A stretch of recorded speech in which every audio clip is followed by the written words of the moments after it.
It means to know one another. So I'm going to paraphrase this verse. Basically it means, O mankind, we created you from a male and a female and made you into nations and tribes so that you may know one another. And that's something that we take very, very, very seriously at Iman. And for those of you out there, if anyone out here actually knows anything about community organizing, that's something that is a foundational aspect of community organizing. Some people, depending on the kind of strain of organizing that you're a part of or that you work on, will say that a relationship is an end. For us, a relationship is very important, but a relationship allows you to build power. And so power is kind of, there are all types of ways that we think about power, you know, in our heads, in the particular context that you're in.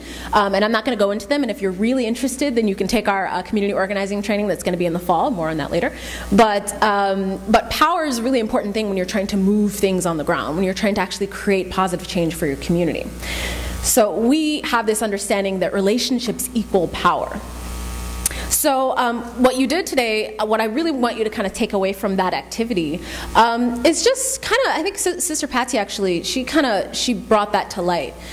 When was the last time that someone asked you, how are you doing? And you replied with fine, even though you had a really rough day, or you're thinking about bills and homework and just stuff that was just, you know, weighing down on your shoulders, and you really weren't fine, but you're just not about to get into it with this person, right? When was the last time that happened? Probably a couple minutes ago, right? Well, when was the last time that you were in line at the grocery store and you asked the person behind the counter, how was your day? Or how are you doing? And they said fine. And it looked like they were having a miserable day, or it looked like they could be far from fine. What if, you know, this is like a big world what if, we were to challenge ourselves the next time we actually asked someone how they were doing, that we really, really cared. That we cared. And we cared enough to say, really? Because you don't look fine. You look like you've had a really rough day. And I'm not saying to sit there at the grocery store and have a conversation with this person that, you know, makes your ice cream melt. But I think we would all be surprised at how kind of touched and how much more uplifted our day would feel if someone actually, a random stranger, just cared how we were feeling that day. So that's kind of a snippet that I would love for everyone to take out of here, is just a challenge to yourself. Just try it one day. Just really, you know, out on the street, ask someone how are you doing, and then follow up with a really, or I hope you're having a fantastic day, or, you know, something that just kind of really imparts some of your own humanity to them. So some of the things that Iman is founded upon, we call them our core values, and I'm not going to go completely through all of these, but I'm gonna tell you some of the things that really make us tick. We are spiritually grounded and broadly informed. So yes, we are an organization that is founded on Muslim principles of compassion, of service, of justice, and we also believe that we need to take our knowledge from everywhere. So we draw on models, on organizing models, on activist models from across the city, from across the country, from across the world, and we make sure that those are the best models that will help our community to get where it needs to go.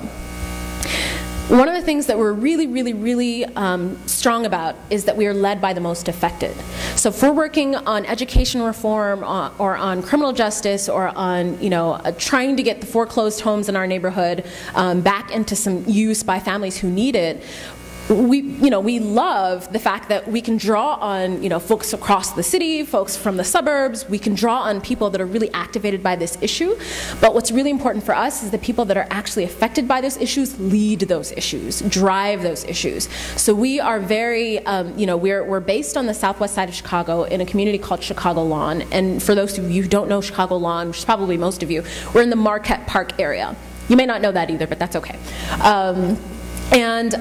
This is a neighborhood that is, this is a kind of lower class working, a working class, lower income neighborhood, mixed with, it's a really, really diverse neighborhood of African Americans, of Latinos, of a smattering of Arabs, a smattering of ethnic whites.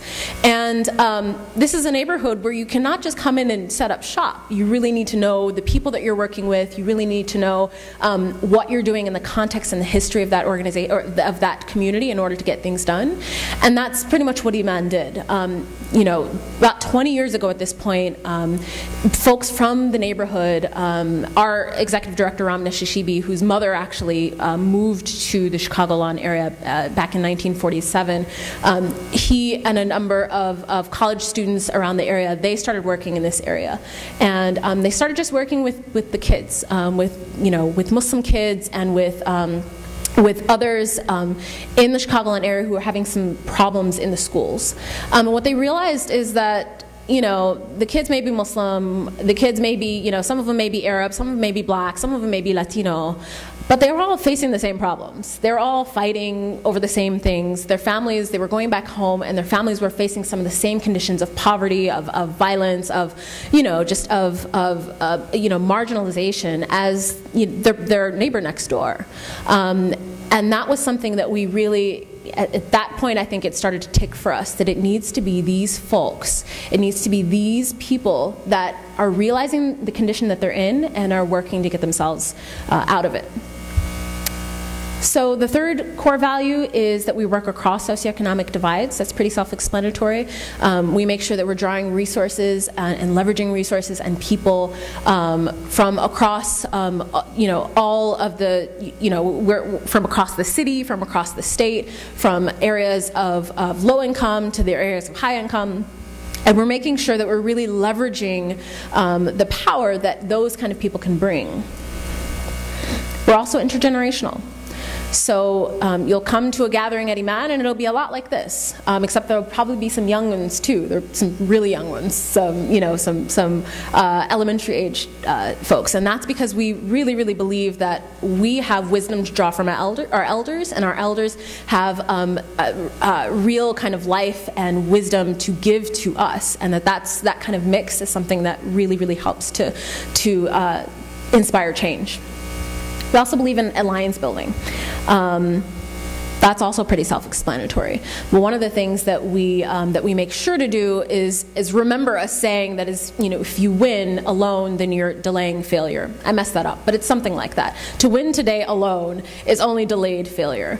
And so we believe very, very strongly in is making sure that we're finding people that share our values and that are interested in the issues that are affecting, you know, all of our communities, and we're working with those organizations.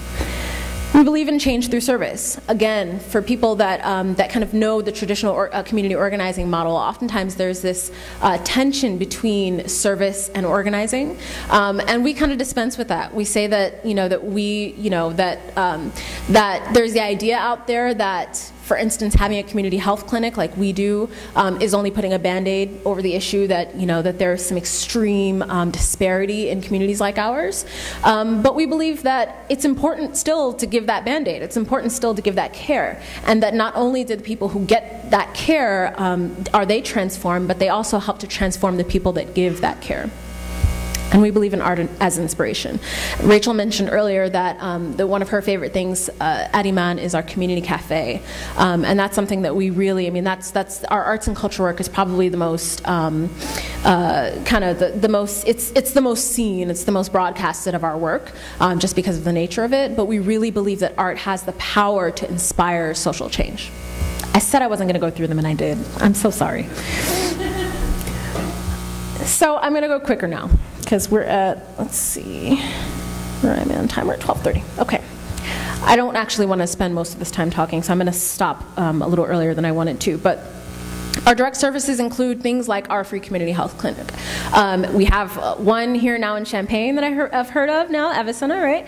That is doing some incredible work. Yeah, it's great stuff. Iman's clinic started about 15 years ago now. And now we finally have a space for the clinic. Again, I'm not going to go into that. It's pretty self-explanatory. We have primary care for anyone, whether they have insurance or not. We have a lot of youth programming and youth development. So we have a West African drumming and storytelling class that just ended a couple months ago, and we just have a lot of really amazing things to develop our youth.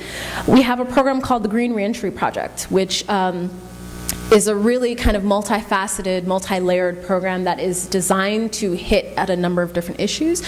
So